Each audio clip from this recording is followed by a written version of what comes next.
Thank you all for joining, everybody in the audience and everybody out on the live stream on the internet. I am Lindsay Adler. I'm a fashion and portrait photographer here in New York, and I have been shooting professionally for 17.5 years. I always say that with the caveat of don't age me, I was in high school, okay? And along the way, over these 17.5 years, I tried everything. I have you name it, I photographed it. I did photojournalism, I did weddings, I did high school senior portraits, I shot babies, I shot bar mitzvahs, I shot everything. And most of the time, in the beginning, I shot it really not so good. Because like many of you, I became a photographer accidentally, exactly like David said. Is someone knows that you take some photos, and so then they say, well, will you take pictures of my wedding, or you can do pictures of my family.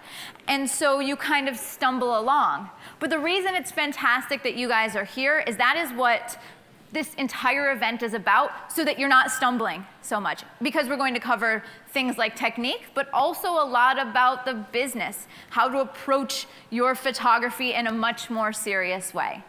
And David is also right in that you have some amazing instructors. And what I thought was fantastic about the instructors they chose is you have some names that have been doing this for decades. Not even like 1 or 2, but like 4 or 5 decades have been professional photographers. So these are the people that know what works to make a lasting career. But you also have some more newer, fresher faces. But what's interesting about these people is they have a unique look at our craft. They have a unique perspective. They know what works today and for today's audiences. So we have a lot going on for you the next 2 days, and I am actually going to be your host for this event. So I'll be introducing people, keeping the flow of things. And as you see me around, come over and say hi. I'm happy to chat, answer questions, whatever you guys like. So if you see me, come right on over. So the presentation I would like to start with to get us rolling is about crafting your career. And what I really mean by that is what I just said, is building your career on purpose, not by accident. Because what happens is we start by accident. People ask us, can you shoot the family? Can you shoot the wedding? But then we continue that way. We take whatever jobs people offer to us, or we take whatever pay people we think are willing to pay, and then all of a sudden you get stuck. Because you get stuck doing one of these things, shooting something you don't enjoy. For example, when I began, I shot babies because people with babies would spend money on their babies. And then when people looked at my portfolio, they thought I shot babies because there were babies, and then I got hired to shoot more babies. Guess what? I hate shooting. But worse than, like, I don't have kids, and I didn't grow up around kids, so I was also like terrified because they'd like pee and poop all over, and then they're crying, and I was bad at it. But that's what I ended up shooting a lot because I wasn't crafting my career. So I was shooting things I didn't enjoy, first and foremost. I wasn't charging enough. I'm going to show you a little look into what my early work looked like, as well as my early prices, and you can all have a nice chuckle at me. Or we'll just bond at the fact that we were at the same place at some point.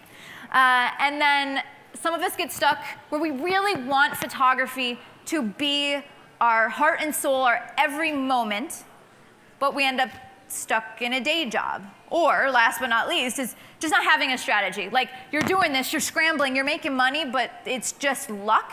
Luck is not a strategy for making a career out of this. So how many people fall into one of these categories up here? Right? Like, maybe you're shooting something you don't like, or it's your day job. So here's what I want you to get out of the next 2 days. My goal for you is to not be an accidental photographer anymore. Everything you should do should be with purpose. The things you shoot, the people that you market to, the amount that you charge, like all of that, do it on purpose. Because when you have purpose, you get the life you want. And I say this not just to be an inspirational speaker type, and this is not to be bragging. I love my life. I genuinely do. It was not always the case, particularly when I was doing things by accident.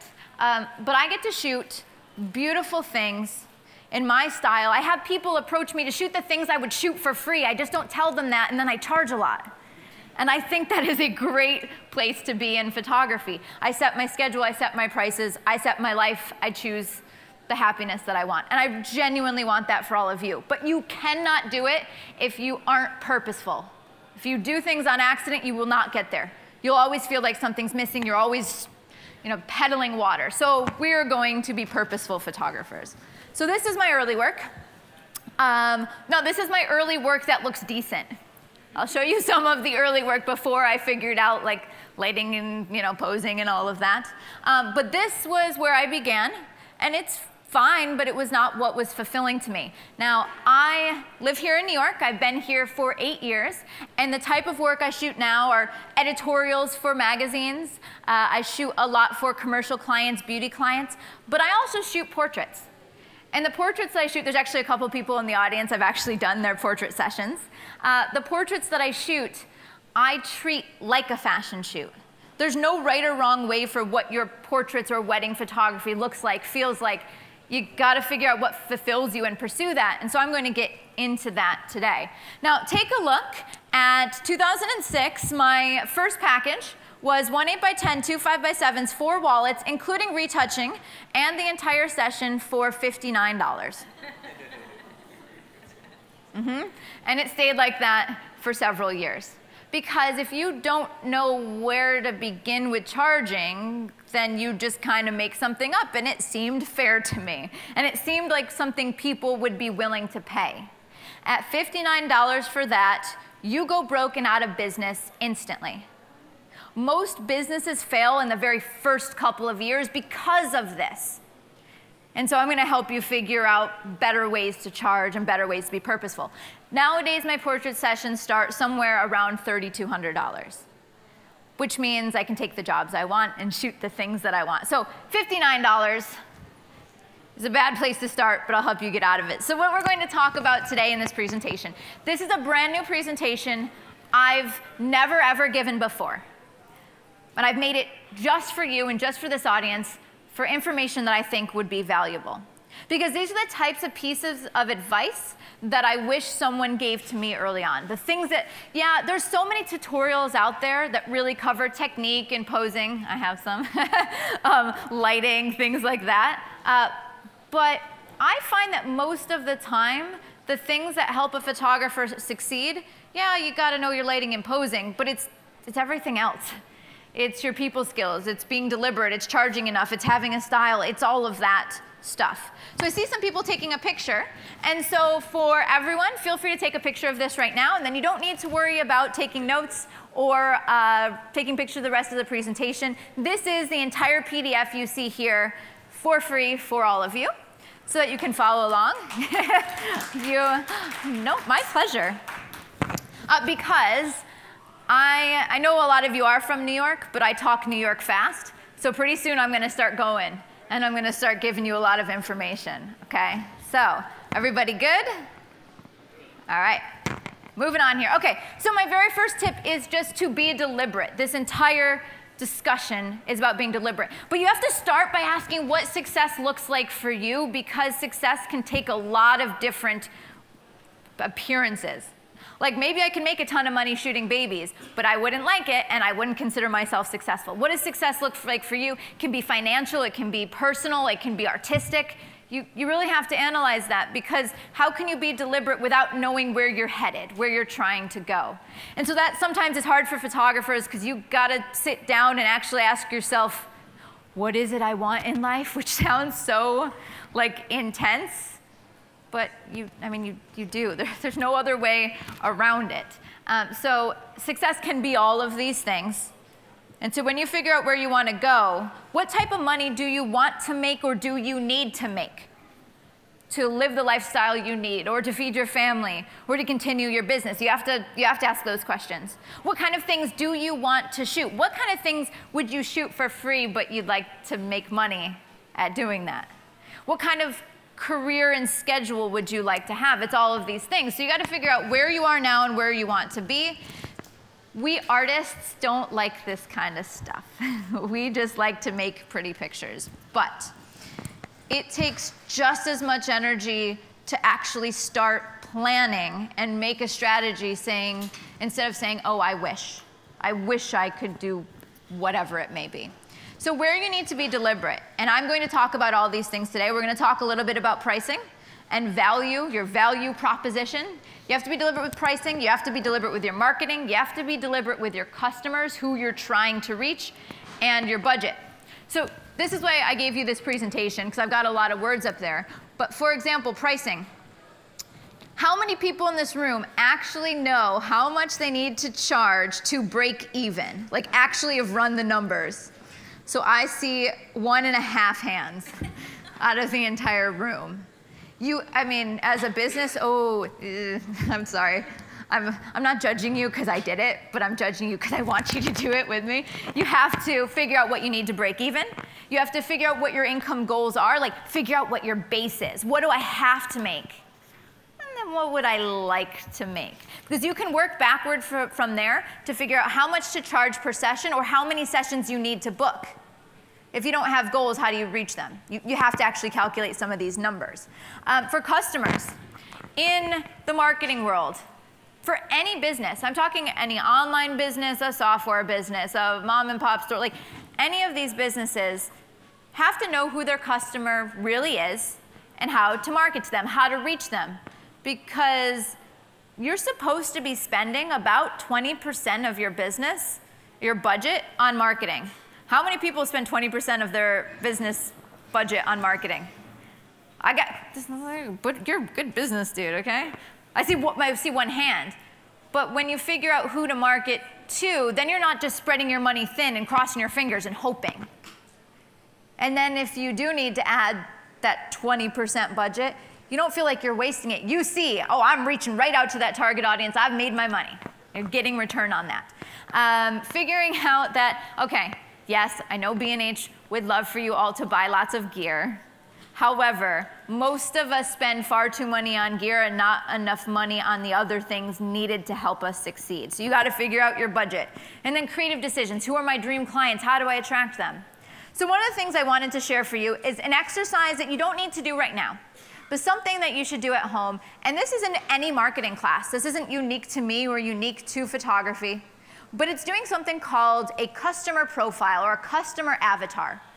And what you do is you're intended to envision your customer not as a group, but as a person. Who, if you envision that one person that represents your customers, who are they? What books do they read? Where do they shop? Who do they follow on Instagram? Who are their influencers? How do they make purchasing decisions? What emotions affect them when they would choose a photographer? Where do they live? How much do they make? Because all of a sudden when you fill this out, it helps you figure out how to reach those people. Because you can say, okay, so Susan, she is a mom, she lives in this area and shops in this place and follows this person on Instagram. So then you can start strategizing, okay, so can I team up with that place that she shops and have a giveaway? Or can I maybe do a collaboration with that Instagrammer that she follows? Maybe I shoot that person and then they tag me. Now I'm getting myself in front of that individual. Okay, she has children. That shows one of her values. When I market, my message talks about children. I mean, when you can envision who this person is, picture them as a real person, and how would you connect with them? How would you have a conversation? How would you reach them?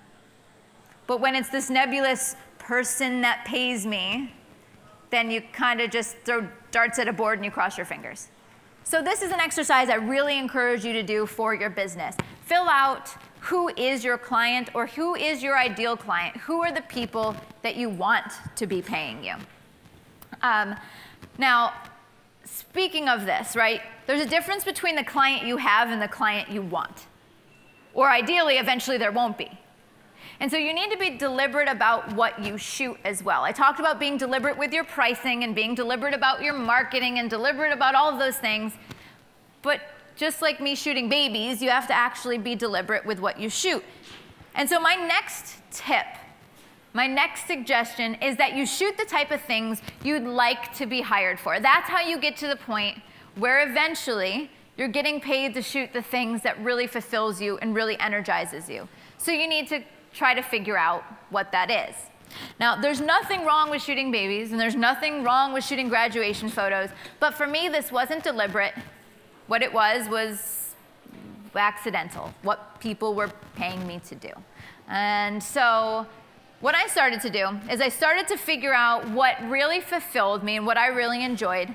And I figured out that I liked breaking the rules. Like, I didn't like things shot on a plain black background with a softbox. I wanted things with more creative lighting, maybe a little bit of gels. I like to play dress up. I like to put people in beautiful dresses and stand them in beautiful locations. And so the types of things I decided I wanted to be hired for was stylized wedding and engagement sessions and stylized high school senior portraits. But unfortunately, if you looked at my portfolio, what you would see was babies and graduation photos. And so our clients, our customers, they can't think outside of the box. It's not an insult to them, but what they think you do is exactly what they see on your website. So if you give yourself this assignment, if you go to your website right now, in the first 5 to 15 seconds, what does someone think you do? And if they think you do everything, that's really not good, because it makes you not memorable. You need a specialty, you need a niche, and we're going to talk about this as well as I go on. But it should be instant, because you know how long people's attention span is today? Like, it's not an attention span, it's an attention blip.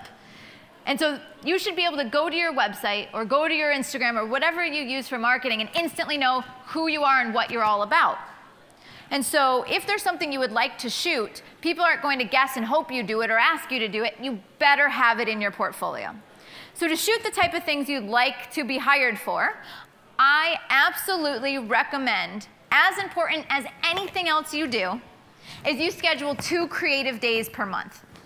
Every single month, no matter how busy I am, how tired I am, can you tell I'm tired right now? Okay. I'm going on vacation on Friday. By the way, people who say, make a life you don't need a vacation from, they're full of crap, because I love my life, but I need a vacation, okay? But regardless of that, no matter how busy I am, I shoot 2 creative days a month. And every time in those creative days, it is the most rewarding, fulfilling, because there is no boss, there is no client, but I shoot the type of things I want people to hire me for, whether it's certain stylized portraits or beauty shoots. So shoot the type of lighting you want people to ask for, or the type of locations. Because an example of what I did is I shot a lot of weddings, and I was in a small town in upstate New York where most weddings happened in the basement areas of like VFW halls. No windows, no light, like fluorescent lights overhead, and like paneled wood walls. And so in my portfolio, I had nothing of pretty locations, pretty light whatsoever. And so what I did, I'd shrug my shoulders and say, well, that's what I was given, that's what I had. Oh, and then they would do the wedding, the actual formal portraits in the parking lot outside and with the trees in the background and hope that looked good. So what I did is I took one of my brides afterwards and I offered her a free post-wedding session where I shot with the bride and I shot with the groom, and I went to a beautiful location. We shot at sunset. We did beautiful styling, romantic, but we had lots of time, and the images were stunning. And I blew that up as big as I could in my studio wall, and I plastered my website with the images from that. So when someone would ask me, or when someone would come to hire me, I'd ask, so what made you interested in me? Why are you calling me? And they say, oh, I love these images on your website. I go, wonderful. I can tell you exactly what I need to create those. Because people don't know any better. They don't know that you can't pull something out of nothing, out of thin air. So when you shoot the type of work you like to be hired for, it inspires them, and then when they ask for it, you tell them what you need. Even if they're the boss, they're not the boss. You're the expert. So put the images in there and educate them on what you would need to make that magic happen. And so to give you an idea of examples of what I've done recently, the picture on the left was a creative play day. This is actually really cool. It's using a hard light source, like a bare bulb, on the subject's face, and then holding a gel in between the light and the camera. And it puts like this swath of color across the face. It looks kind of superhero-ish. Seems really impractical in real life. Who would ever ask for that, except for I got asked to shoot that and paid to do an album cover with that effect. If they don't see it, they don't know how to ask for it. Or other examples, this was an editorial on the left-hand side that I was shooting some beauty work. I wanted to shoot models, flowers, soft pastel, and then Haagen-Dazs hired me to shoot an ad campaign for them in China. They saw, this is exactly what we want from you, and we'll hire you to do that. My play days pay off all the time. It helps people see what they should hire me for, but it also helps me to learn, make mistakes, try new things. And so I want to show you what Creative Play Days have done for me. So just to give you an idea of examples of where my work has started and where my work has ended. In the beginning, I thought that I had no control. It's whatever the client said. So whatever they showed up in, whatever background they chose, they were the boss. And so I'd get pictures like on the left. And it's correctly exposed, I guess. But when I started to create a name for myself, meaning a style, I started to shoot where there was mood, emotion, hair and makeup, wardrobe. And so people would start to ask me for that type of look and feel. More examples, a couple's portrait in 2004 and 2017. Now, while you're all here to learn, which is great, absorb as much as possible, don't think that things happen overnight. People go, oh, Lindsay, you're so good, which, by the way, thanks. I always appreciate that. But I didn't start that way at all. I started where everyone else started, not knowing posing, lighting, technique, style whatsoever. So that's portrait in the past, portrait today. More examples of family portraits in the past versus family portraits today. What I actually do for my customers is I will build them style guides. I build them examples of best times of day to shoot, best types of clothing to wear. And so I take them through that entire process. And so I think this shows you the very, very beginning of my career to the types of things I'm shooting today. It takes time, but also know that it takes purpose. The purpose is what I kind of wandered for 8 years not shooting anything with impact. And then I figured out kind of what I wanted to do, and I've been doing that full force. It makes a huge difference. And so now I don't want to shoot a mother and daughter just kind of heads together smiling, which is fine if you do, but I have something I'd love to shoot. And so I want to shoot a mother and daughter with a story.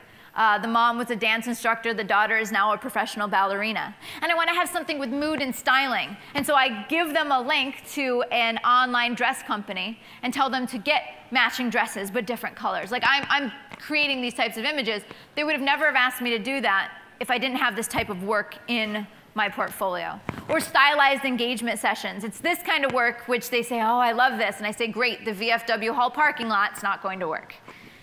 And so you got to shoot the type of stuff you want to be hired for. Now, that takes me to the next question of when to shoot for free. This is a volatile question, and if you post this online, people get real intense.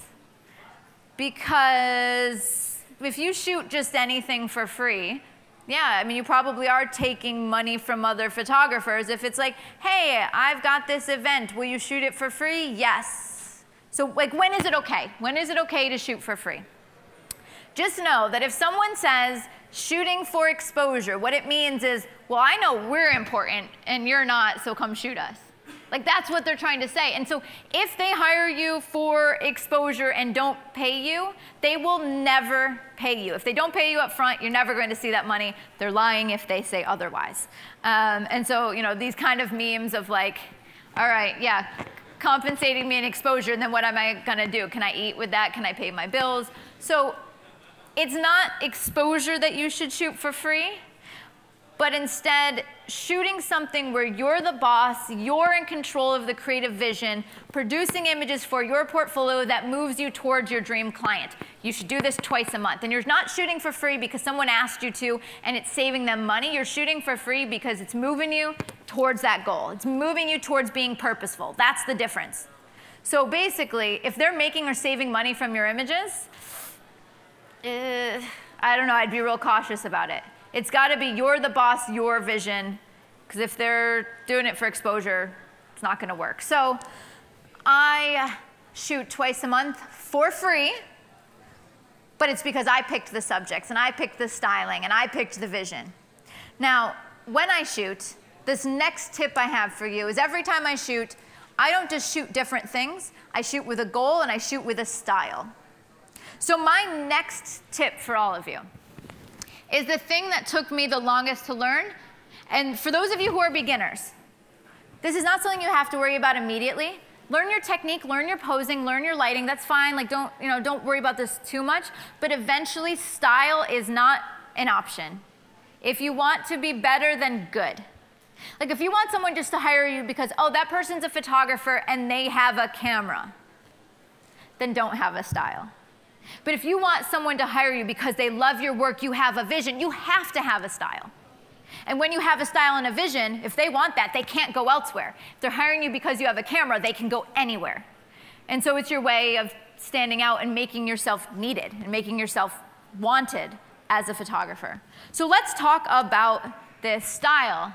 And style starts from the very beginning, from your brand, who you are as a photographer, all the way up through the images you create. The next speaker that we have up here, the next presentation, they have the most gorgeous, defined style. That if you love that look, it's very unrehearsed, it's free, it feels kind of wild and romantic, and it's not like mine in any way, shape, or form, in a beautiful way. And the point of that being is, if you want something with a big red dress and a dramatic pose and dramatic light, you hire me, because that's what I can give you. But if you want those intensely intimate moments that feel free and candid and amazing, you hire them. It's not right or wrong, but at least if you want something as a client, you know where to go. So to get good, you've got to learn your technique. To get great, you've got to have a style. It is not an option. And so if you see all of the speakers up here that'll be presenting over the next 2 days, they have a style, they have a look, they have a feel, they have a brand. It's not on accident. There's a specific way they want you to feel when they look at their work. So just to give you an idea of why it took me so long to learn about style and why I wanted to share this in the Crafting Your Career presentation is I went to school, I went to college for photography, which means I spent a ton of money because, you know, spent a ton of money on it, and I get out of college, and I decided I wanted to shoot some fashion photography. And so I started building a little portfolio, and I reach out to a magazine, and the editor says, come on in, I'd love to review your work.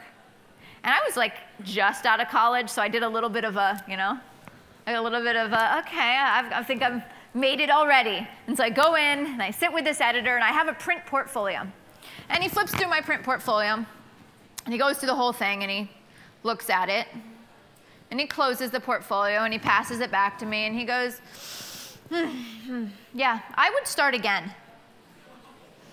And I was like, oh, you want to look again? Here. And then he's like, no, I'd get rid of everything in your portfolio. And let me tell you, like, I knew my lighting and I knew my posing. Like, it wasn't like the photos were bad. And so I said to him, why? And he said, well, here's the thing. I visit, you know, I meet with 5, 10 photographers a week. The second you leave here, I will forget you because you don't have a vision, you don't have a voice, you don't have a style.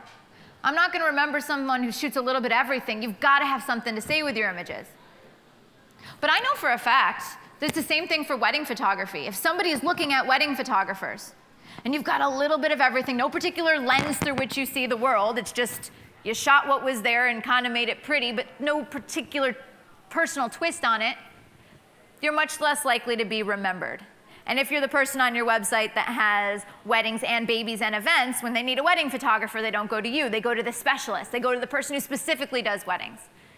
And so it should be, as soon as someone looks at your website, not only do they know what you do instantly, but they know what makes you different, what way you see the world, and if that way you see the world fits them.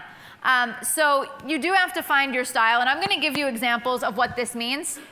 And if you're in your first or second year of photography, it's something to think about. If you're third, fourth year of photography, you should maybe start pursuing this. But if you've been shooting now for a long time and have a business, it's something you have to pursue actively. So let's take a look at style. All right, so what style is? What does this mean? Style is usually 3 to 5 words, somewhere in there, that describe the common threads that weave throughout a photographer's work. And that's the, you know, like when I see a certain photo by a photographer I love, I know it's them. It's that thing. And so the first word when you look at somebody's style, usually the first word is subject matter. They shoot weddings, they shoot babies, or it might not be that subject specific. It could be they shoot relationships, they shoot moments. It can be that too. But then after the subject matter, it should be something visual. It's bright, it's high key, it's dreamy, it's something like that. And then the last one is usually something more emotional. It's intimate. It's carefree. It's bold and dramatic. And so when I look at the photographers I admire, you can easily figure out what their visual lens is for the world. I'm going to show you an example of this, and then I'm going to tell you what to do to try to figure out yours. Because this is something that takes time, but it makes all the difference from good to great. Complete difference. So I've chosen a couple examples.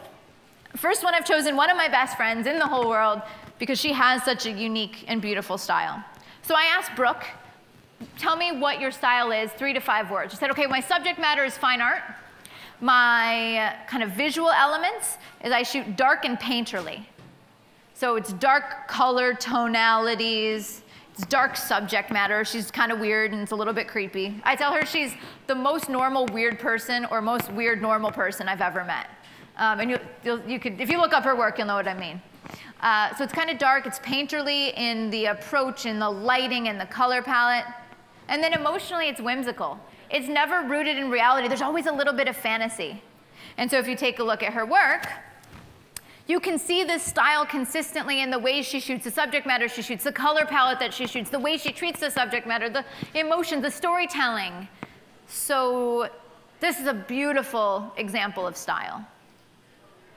Now, not everybody's looks that cohesive, and style can certainly evolve, but this is the kind of thing that when you see this photo again, you will remember her. You are going to remember when you see an image like this, oh yeah, that reminds me of that photographer. But if she shot a little bit of everything, you wouldn't remember her anymore. Okay, so now the next example of style I have, I put in here because this is my boyfriend and he's the best. But I asked Chris to define his style, and he said, well, I shoot portraiture, often character portraiture. And he's heavily influenced by paintings, both in the color palettes as well as the poses and the compositions. And his images always have this theatrical feel to it, often very dramatic, and it's timeless. You never know if they're from the past, if they're current. And so the middle picture is the best one he's ever taken, I think.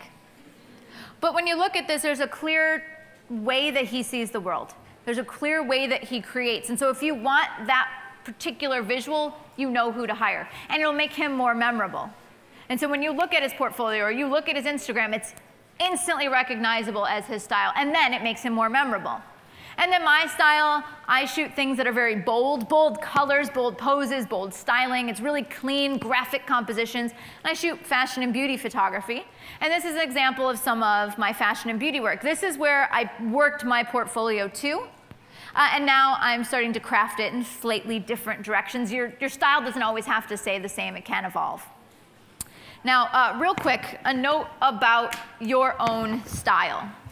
Okay, so I've given you some assignments, right? First assignment that I had in the very beginning is to make sure that you do your client profile, be purposeful about that. Make a list of where your goals are. Where are you? Where do you want to be? What would you consider success?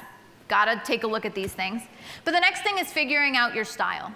So if you've been shooting for a very short time, shoot more. Like just shoot a lot, because you have to give yourself some experience to figure out what attracts you as a photographer. But if you've been shooting for a while and you would like to figure out your style or craft your style, here's my suggestion.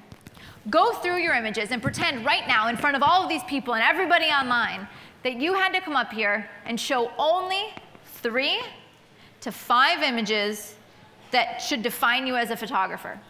You can't show me anything else. You show me 3 photos, nothing else, and I should know who you are, what you're all about. When you look at those 3 to 5 photos, what do they have in common? What common subject matter? What common color palette? What do they have in common that makes you feel a certain way? And so you can start to figure out really what speaks to you and what your style is. And then from there, what you have to do is go shoot more of that and shoot it on purpose. So add that to your assignment list. And if you take a look at your work and you know what, you're not fulfilled, then shoot more and then keep doing this exercise until you find something that really defines you as a photographer, and then develop that. Now, what's interesting is style isn't just about marketing and being memorable. It is, I mean, that's important, but it actually makes my job easier. Because when someone hires me for a portrait session, it's not like, oh man, how am I going to shoot this? What am I going to do? How am I going to light it? I go, oh, I'm going to shoot it in my style. It actually makes it easier. It informs your creative decisions. So to give you an idea, there was an assignment I had, and the theme was like religion. Now, obviously, you could shoot this a million different ways, shoot it like a painting. Well, I go, you know what I like? You know in the religious paintings, they have like these halo things? They look like crowns. I'm going to do that because I like gold and I like red.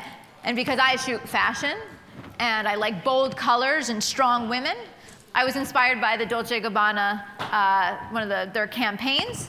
And so when I went online, I'm like, oh man, how am I going to find something that fits this style? And like, how do I find that crown? And people always make excuses. This is a totally different presentation. People make excuses for why they can't do things. And they're like, oh, you're in New York and you have fashion stuff. The headpiece that I found was a mirror online for $35. So like, you got to get creative. And it's about interpreting the things around you in a unique way. And so this is the shot that I came up with. And all of it is costume jewelry, like a $12 crown, a mirror online. But if you shot religion, the concept, you probably would have shot it completely differently.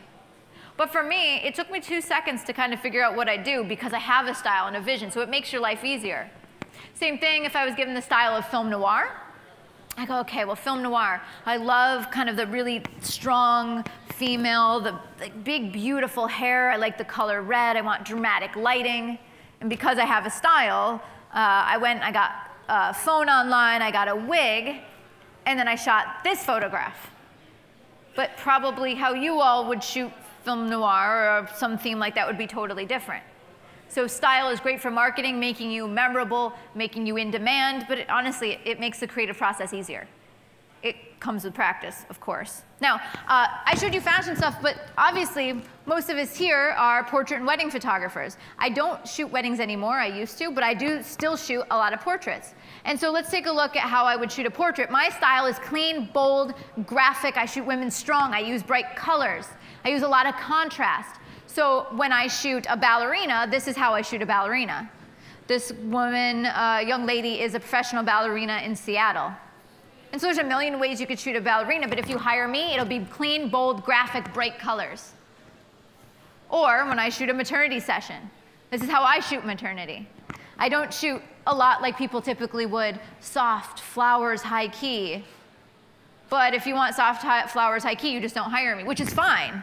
But somebody who wants something bold and colorful is going to hire me, and then it makes me one of a kind, or it makes me unique. Or my Game of Thrones family portrait. This particular family, just to give you an idea, their favorite TV show was the Game of Thrones, and he actually had that sword was his own, and he had his own family crest, like coat of arms on it. So I built the concept based on them, instead of imposing the concept on them. And so examples, this is how I would shoot a portrait of a woman, some portraits of men. Like these are all uniquely my style. So my style, it doesn't have to mean I shoot one thing and it all looks the same. It's a sensibility. So there's no right or wrong. Style can be anything. But you got to craft yours because having no style makes you forgettable. And it makes it much harder to market. I remember when someone mentioned this early on in my career, and I thought that they were crazy. Because I figured, well, if I don't show that I can shoot everything, then I'm not going to get enough work. It's actually not how it works at all. I need to shoot something memorable so they remember me when they want to hire someone with that vision. And this is true no matter what you shoot. Babies, oh, that's the one that does the pastel colors with the little props. Or if you shoot couples, engagement sessions, oh, that's the person that shoots those really candid, beautiful moments that are very natural light and intimate, kind of voyeuristic. You gotta have a voice so somebody thinks of you and remembers you. So, next part of this is, if you have gone ahead and you've decided to be a professional photographer, to make money from this, the next big mistake that you can make is not valuing yourself. Because if you don't value your time and you don't value your services, people pick up on it instantly and they like feast on you. And they ask for things for free and they ask for discounts and then all of a sudden you're working and it's like you're paying them because it costs you money. If you do not value your worth, you don't think you're worth it, you know they won't. And I have found anytime I've given somebody like a serious discount that they ask for, those are the most difficult ones. Has anyone had that problem? The people who pay full price are always easier than the people I gave discounts. So why the heck would I do that to myself? You got to make sure you establish your worth. So what the heck do I charge? Like, how do you figure this out? Now, there's a lot of different approaches, but I'm giving you your next assignment. The next thing you do to purposely craft your career is go to this website, nppa.org. It's the National Press Photographers Association.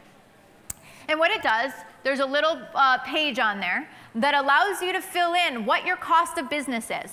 It's basically, okay, like, what do you spend on gear, and what do you have to spend for your car? Do you have a studio, your computer? Like, all of these types of things. And it helps you break it down so that you can figure out what it costs you per shoot to shoot. So those people you give discounts, you realize, oh, wow, I'm actually like paying them because I discounted it. So the photographer, my very first internship I ever did was this photographer, John Harrington, and he wrote the book, Best Business Practices for Photographers. And so I asked him his piece of advice for all of you, and this is what he said. He said, you will probably be surprised by the number of what you have to charge even if you just break even. So this is what the website looks like. And then at the end, it also asks you things like how much money you would like to make, what other income that you have, and it helps you kind of figure out where you need to start. So if you don't know what you need to break even, then how can you know what your minimum is, where your packages should start, and then build from there? Completely true story. When I worked for John as an intern back in the day, I was charging $800 for a wedding. And he said, you know the people that you attract are not going to truly value your photography. It's probably going to be just as much work, but if you increase your prices, all of a sudden people perceive the value as higher. They perceive you as a better photographer. Honestly, most non-photographers, they know what bad is a lot, but they don't know the difference between good and great. And so why not charge more? So long story short, I raised my prices so that my minimum package was $3,500 the next year, and I didn't lose a beat for a number of people that booked me. They perceived me as being worth more. It sounds scary. I lost the customers I would have had, like the people that were already booking me, but I attracted a totally different group of photographers. So you have to be clear about your value and about your price. And remember that, yeah, you're an artist, but you are a professional, and you have to get paid and can't get paid in favors or exposure. So ready for your next assignment? Do you like these assignments? Okay. It's reminding you of school, but honestly, yeah, you have to go do these. So your next assignment is this. It's going to be to figure out your value proposition. Basically, what makes you different? Why should they hire you? Every business should know what their core is, and their core of what they have to offer their customers, their clients. So it's, how are you helping a customer solve their problem? What is the benefit of hiring you? What makes you different? Why should they hire you over someone else? It's the, why me? This is why you should hire me. Now, it could be things like, we capture your family's precious moments. I help you look and feel like a model on your senior portrait day. Your brand is important. I help you craft visuals to help your brand grow. I'm helping them solve a problem. Or exquisite photography, compelling videos, all the visuals you need in one place. So that might be great as a value for a business looking to build their visuals. Figure out what you offer, how you help them solve a problem, why you're different. Figure out your value proposition, what makes you unique. So I'm going to show you my portrait guide. I already showed you my prices early on. Now, before you get to prices, I give you my value proposition saying, here's why I'm expensive first, because I don't want them to start off with that price page and then close it. I let them see how much they're getting, what my value is, and then it's the price at the end. Also, I don't call it a price sheet. I call it an investment guide, because you're investing in the images and the experience. So the first part of this, the very first spread of my investment guide, is the most inflated bio you've ever seen. That makes me sound very goddess-like, but it's okay. It's all true. No, I'm just kidding. I'm just kidding. Just kidding. And on the right-hand side, I have a message from myself, and a message to my potential clients saying why I value photography, what I offer different, my vision on creating visuals and how I'll walk them through the process and create one-of-a-kind imagery in conjunction with them. So you get this introduction, but then I show you, when you hire me for a shoot, a portrait shoot, we develop a concept. We figure out the goals. Are you using this for branding? Is this to celebrate a special occasion? And we figure out color palettes you like, and we come up with inspiration boards. And like, I build an entire concept for you, hair and makeup, all of that. So you don't hire me to snap a photo. We build art together. So this is my value that's different than somebody else. And then I walk them through the shoot day. So they see, we start at this time, and usually we do hair and makeup, and then we can go on location, we review the images, and we build your concept, and I walk you through the process. And then my retouchers that retouch for high-end magazines like Elle and Marie Claire will perfect your images. I'm constantly showing them why I cost that much. So that assignment is your value proposition. What makes you different? Why hire you? All right, so my very last thing is bringing us back to number one, is the being deliberate, right? But to be deliberate, you have to have a strategy. And you got to periodically look and see if your strategy is working. Otherwise, it's like spending advertising money in a place that your customers never go. Like you're just wasting it. You're wasting your time. So let's take a look at strategy. On the business side of it, if you don't know where your money has come from in the past, then you certainly don't know where it's going to come from in the future. And you got to figure out like where you're actually spending money. Like, yeah, that's all strategy, but it's taking you back to the beginning of where are you now and where do you want to be, and figuring out how to be deliberate about that, because you need to strategize your portfolio. We talked about that in number 2, right? Shooting the types of things you want to be hired for. Figure out your dream clients, the dream shoots you want to do, build your portfolio. Number 2, another way to strategize is brand partnerships. Another one of our speakers today is going to be talking about how to grow your business by keeping your vendors happy as a wedding photographer. Your brand partnerships, these people that you partner with are already spending a lot of money to try to attract your target audience. Like they're already spending their marketing budget, and they might have already established this business. So when you partner with them, you're stepping in front of their audience, and they've already gathered that audience. Like brand partnerships can be incredible for helping you skip a lot of the steps. And then another place for strategy is social media. One of the places that I probably get most of my new business is through social media. But it's not about posting photos. It is so much more than that. So let's talk about strategy a little bit. I'm just going to jump to the social media strategy. For example, you can't just post on Facebook and hope it works. When you do your profile early on, like that customer profile, you figure out where is somebody on social media. Are they on Snapchat? Are they on Instagram? Who are they following? Are they on Facebook? Are they on LinkedIn? Because go to where they are. Don't waste your time on anything else just because it feels good to post photos. Be strategic about it. And so for me on Instagram, I figure out the hashtags that my customers are probably looking at. And I create content that will capture their attention, for example. And there's this whole other thing you should look into if you like business, which is called content marketing. Basically, you create information that would be valuable to your target audience. For example, if you shoot weddings, you're the top 5 places for engagement sessions in your city. And you write a blog post on this, and you show examples. And then that not only helps you with search engine optimization, but it also makes someone go, oh, this photographer knows the top 5 locations. Oh, and they've already shot there. Oh, and they're nice images. I should just hire this photographer. And if they don't see it, maybe their aunt sees it. And the aunt goes, oh, my niece is getting married, and this photographer shoots in her city, and then sends it around. So content marketing can be really, really powerful. But that's strategy. What do you create for content to attract your target audience? And then figure out, just like the brand partnerships, who already has my audience and how can I show up in their feed? It's kind of like they do in reality TV, where like there's some random character that comes on and like appears and is like, oh, hey, yeah, come visit me over in my show. It's the same idea on social media. Everybody has their own reality TV show. It just happens to be on their social media page. So find ways to make a little cameo on theirs and drive traffic back to yours. It's the people who already have your target audience. So just to give you an idea, for me in my recent business, I developed a strategy. This is what I do. I said, I want to have more skincare brands hire me. The beauty community is active on Instagram with certain hashtags. I looked them up. I said, all right, well, what kind of visuals attracts my target audience? I made an analysis of that. I shot new content. This is what I shot in December. And then I used that in marketing materials and online and direct emails. And I have, after the shoot tonight, a beauty shoot for one of the clients that I attracted using these images. And then on Thursday, I have an entirely new beauty shoot. Like, it really does work, because that's the whole point of strategy, is you figure out where your goals are and how to get you there.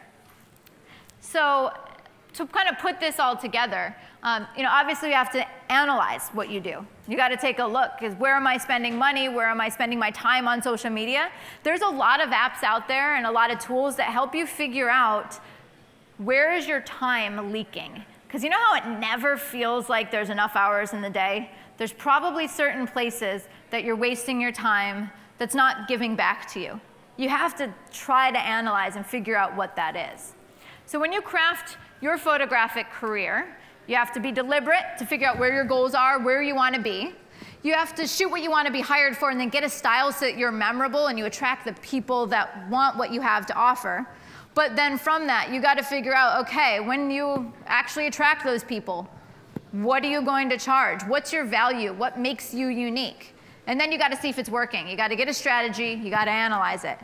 So in short, most of us are the accidental photographer to start off with. Anybody you see on this stage made a decision not to be accidental anymore.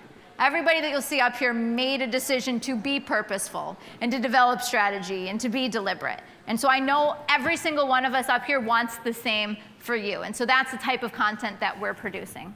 So guys, your pledge is to not be by accident anymore.